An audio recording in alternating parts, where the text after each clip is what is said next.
नमस्कार, स्वागत है आप सभी का। बुधवार को हमारे खिलाड़ियों के बीच के मुकाबले में खिलाड़ी नंबर 1 आप देख रहे हैं और इस हफ्ते 3 नए चेहरे हमारा साथ दे रहे हैं।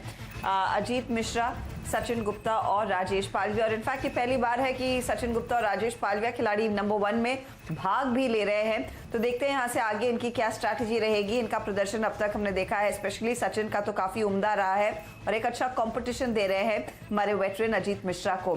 तो कल तक के रिटर्न्स आपको बताएंगे और साथ ही साथ ये भी देखेंगे कि मार्केट में आज जिस तरह का रुझान है, हमारे जानकारों की पोजीशनिंग फिर उस लिहाज से कितनी बदलेगी।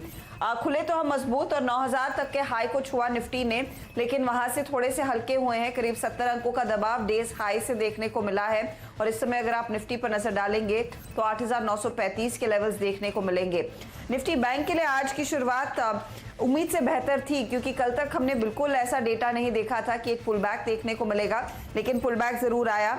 आज हमने 17,738 तक का हाई छुआ, लेकिन फिर निफ्टी बैंक पर प्रेशर आने लगा और पिछले 15-20 मिनटों में आप गौर करेंगे तो ऊपरी लेवल से काफी हल्का हुआ ये इंडेक्स और इस समय करीब करीब फ्लैट है। 8 से 9 पॉइंट नीचे आ चुका है। 17,475 के लेवल्स पर निफ्टी बैंक इस समय ट्रेड करता हुआ और आज डेज लो याद रखिएगा 17,407 का है। तो फिर से उस लो की तरफ निफ्टी बैंक खिसक चुका है और प्रेशर आने लगा है यहाँ पर कुछ दिग्गज काउंटर्स की ओर से बैंकों में, और यही वजह है कि निफ्टी बैंक की हालत भी थोड़ी सी नरम बनती हुई दिखाई दे रही है। इंडसइंड बैंक में हमने देखा है बहुत बुरी तरह से माहौल बिगड़ा है और लगातार शॉर्ट की पोजीशंस लोग ही लेकर चल रहे हैं। तो आज का रुझान आपके सामने आ चुका है। Advance decline ratio in fact positive है। मिड कैप इंडेक्स करीब करीब 57 से 60 अंकों की बढ़त पर ट्रेड कर रहा है। तो क्या स्ट्रैटेजी होनी चाहिए हमारे जानकारों की, ये उनसे समझेंगे और उस लिहाज से इनके पोर्टफोलियो में क्या बदलाव है ये भी आपको बताएंगे। लेकिन सबसे पहले देख लेते हैं कि कल तक के रिटर्न्स हमारे जानकारों ने कैसे कमाए, कौन आगे है इस खेल में, किसको और मेहनत करने की जरूरत है।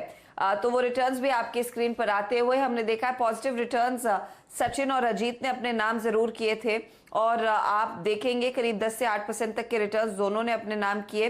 कुल मिलाकर अजीत मिश्रा ने करीब करीब 8.89% तक के रिटर्न्स कमाए। माफ कीजिएगा, सचिन गुप्ता ने 8.89% के रिटर्न्स कमाए, अजीत ने 6.5% तक के, लेकिन राजेश पालविया के लिए -10% के रिटर्न्स हो चुके हैं कल के सत्र में। तो आज इनकी क्या रणनीति रहने वाली है, कैसे कमबैक दिखाएंगे, ये हमारे जानकारों से ही पूछ लेते हैं। राजेश, तो पहला सवाल आप ही से रहेगा। मार्केट में हमने देखा है बहुत सीमित दायरे में ट्रेड है, आपकी अप्रोच क्या रहेगी, क्योंकि आपने एक कमबैक करना है इस खेल में, क्या आप स्ट्रैटेजी अपनाएंगे? गुड मॉर्निंग हर्षिता जी। देखिए मार्केट काफ़ी चॉपी है। अगर देखें तो कोई भी एक ट्रेंड नहीं पकड़ पा रहा है। मार्केट एक दिन अप एक दिन डाउन इस तरीके से बिहेव कर रहा है और काफ़ी वोलेटाइल बिहेवियर है मार्केट का। सो स्ट्रेटजी अभी ये होगी कि जो सेक्टर डिफेंसिव है उन्हीं स्टॉक्स में रहना होगा। सो मैं आईटी और फार्मा ये दो स्पेस को प्रीफर करूंगा लॉन्ग साइड के ट्रेड करने के लिए, और शॉर्ट साइड के ट्रेड के लिए मैं आइडेंटिफाई करूंगा स्टॉक्स जहां से फाइनेंशियल्स और ऑटोमोबाइल पैक ये मेरे रडार पे रहेंगे। जहां पे भी वीकनेस बनेगी वो स्टॉक्स को शॉर्ट साइड के लिए आइडेंटिफाई करूंगा। सो अभी हम लोगों की स्ट्रेटेजी अभी ये रहेगी कि जब भी मार्केट अपर बैंड की तरफ आएगा 9000 के आसपास, जो कि निफ्टी का एक मेजर रेजिस्टेंस है अभी इंट्राडे पॉइंट ऑफ व्यू से, तो उसके आसपास अगर मार्केट आता है तो वहां पे कुछ स्टॉक्स जहां पे वीकनेस बनी हुई है वहां पे शॉर्ट करने की स्ट्रेटेजी को हम डिप्लॉय करेंगे। और लोअर बैंड अभी देखें तो निफ्टी का 8850 8800 के आसपास है, तो मुझे लगता है कि टाइम बिंग के लिए ये रेंज में ट्रेड करेगा मार्केट। तो जब मार्केट लोअर बैंड की तरफ आएगा तो वहां पे कुछ डिफेंसिव सेक्टर्स में लाइक आईटी और फार्मा स्पेस में से जो स्टॉक्स में स्ट्रेंथ बनती हुई दिखेगी वहां से वो स्टॉक्स को बाय साइड में हम डिप्लॉय करेंगे। ओके, तो बाय साइड की तरफ आईटी फार्मा है और वो lower end of the range में तेजी करेंगे। अपर एंड ऑफ द रेंज में मंदी के सौदे यहाँ पर राजेश पालविया रखना पसंद करेंगे और ऑटो उनको लग रहा है एक वीक विकेट पर खड़ा है। सचिन, बताइए आपकी रणनीति क्या रहेगी आज? गुड मॉर्निंग हर्षिता जी। एग्जैक्टली जिस मार्केट के अंदर इंडिसिसिवनेस कंटिन्यूसली बनी हुई है, डाउन साइड में 8800 के आसपास में एक इमीडिएट सपोर्ट दिख रहा है, वहीं हायर साइड में 9050 के ऊपर मार्केट सस्टेन करता हुआ नजर नहीं आ रहा है।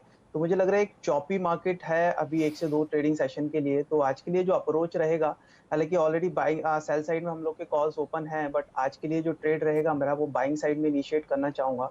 वहीं अगर सेक्टर वाइज देखा जाए तो एफएमसीजी मेटल आज के दिन में लीड करता हुआ नजर आ रहा है, फार्मा में वापस से स्ट्रेंथ नजर आ रही है।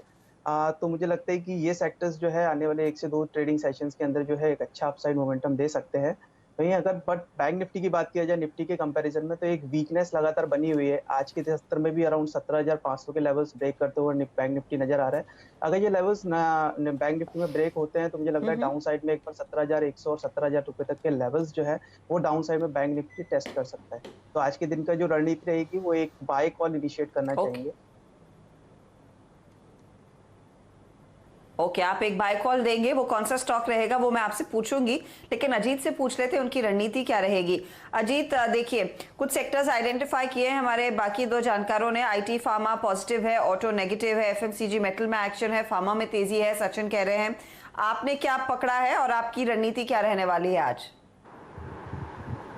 Good morning Harshada. देखिए हर्षदा, बिल्कुल सही कहा जो मेरे दूसरे जो खिलाड़ी हैं इस प्रोग्राम में, कि कहीं ना कहीं डिफेंसिव पे ही यहाँ पे रुझान है, पॉजिटिव साइड के कंसिस्टेंट बाइंग इंटरेस्ट है, और उसी चीज़ को हम लेके चल रहे हैं शुरुआती जब शो की शुरुआत से, कि फार्मा पे बेसिकली हमारा पॉजिटिव साइड का बायस बना हुआ है, वो हमने कंटिन्यू किया है। सिप्ला, ग्रैनुअल्स दोनों काउंटर्स पॉजिटिव साइड पे थे हमारे, and both are doing well. Granules में टारगेट भी हुआ है।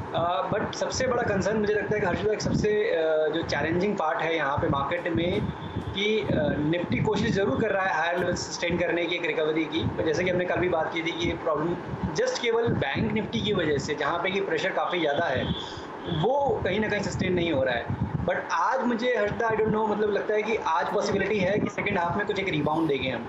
तो मैंने इसके लिए एक पोजीशन अपनी खुली छोड़ूंगा मैं, और दूसरी एक पोजीशन बाय साइड पे इनिशिएट करूंगा, बिकॉज 2 पोजीशन ऑलरेडी मैंने एग्जिट कर दी है। तो मुझे लगता है कि सेकंड हाफ में हो सकता है शायद बैंक्स हमको थोड़ा सा रूम दे, पॉजिटिव साइड पे एक रिकवरी दिखाए। तो उसको देखते हुए मैं सेकंड पोजीशन अपनी थोड़ी देर बाद इनिशिएट करूंगा। बट मुझे लगता है कि अभी भी डिफेंसिव पे ही रहे, एफएमसीजी, फार्मा, ये लार्जली यहाँ पे फोकस करें। कल यहाँ कंसिस्टेंट बाइंग है तो आपको निराश नहीं करेंगे। ओके, तो सेकेंड हाफ में फिंगर्स क्रॉस्ड वो एक बाउंस बैक देखने को मिलेगा। और सेकेंड हाफ के लिए देखिए डाउ फ्यूचर्स का जो संकेत है वो भी उम्दा है, करीब करीब 153 अंकों की बढ़त के साथ डाउ ट्रेड कर रहा है। तो होपफुली वो भी हम रिफ्लेक्ट करेंगे आगे ट्रेड में। तो चलिए एक एक करके पोर्टफोलियो पर नजर डाल लेते हैं कि कहां पर पोजीशन होल्ड की है, कहां से इन्होंने अपनी पोजीशन काट ली है और नया ट्रेड फिर कौन सा आएगा।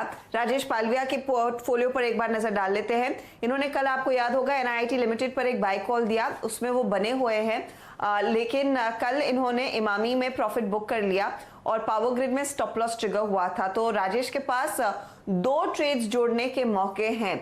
इस समय राजेश कौन सा ट्रेड लेकर आएंगे, ये आपके सामने रखते हैं। राजेश, एनआईटी लिमिटेड में अच्छी कमाई हो रही है और मिड कैप आईटी में आज हमने देखा है एल&टी इन्फोटेक के नंबर्स के बाद भी फिर तेजी का मूड बनता दिखाई दिया है। आप क्या जोड़ेंगे अपने पोर्टफोलियो में? जी हर्षद, जैसा हमने बताया कि हम आईटी और फार्मा सेक्टर को बाय साइड के रडार पे रखा हुआ है, तो उसमें आईटी सेक्टर से ही मैं एक स्टॉक ऐड करना चाहूंगा आज के सेशन में। अभी मुझे लगता है HCL टेक, ये इसका सेटअप अगर देखें तो काफी अट्रैक्टिव लग रहा है। इसमें अगर स्टॉक में देखें तो एक स्लोपिंग ट्रेंड लाइन का ब्रेकआउट मिला है। स्टॉक में लास्ट 2-3 दिन से काफी अच्छा एक्यूमुलेशन एक्टिविटी देखने को मिली है, और जिस तरीके का ब्रेकआउट इसमें देखने को मिला है, जो कंसिस्टेंसी स्टॉक ने एक बेस फॉर्मेशन किया है करीब 510 के आसपास, और आज जो ब्रेकआउट देखने को मिला नियर टर्म चार्ट पे, मुझे लग रहा है कि HCL टेक को यहाँ से बाय करना चाहिए और 510 का स्टॉप लॉस रखेंगे। हमें लग रहा है कि इसमें 550 से 555 तक के शॉर्ट टारगेट 1 या 2 ट्रेडिंग सेशन में आते हुए दिखना चाहिए। और जिस तरीके से आज एल&टी इन्फोटेक ने जिस तरीके से आज रिजल्ट के बाद एक तेजी दी है, और कहीं ना कहीं एक पूरा आईटी पैक में एक बाइंग इंटरेस्ट बना हुआ है, मुझे लग रहा है कि ये स्टॉक में एक आउट परफॉर्मेंस बहुत जल्दी देखने को मिलेगा, और 550-555 के टारगेट के लिए HCL टेक को यहाँ से आज हम बाय करेंगे। ओके, HCL टेक जुड़ रहा है इस समय ट्रेड में, और मिड कैप आईटी में हमने देखा है वैसे भी तेजी, और दिग्गज आईटी स्टॉक्स में HCL टेक में इस समय रुझान तेजी का लेकर चले।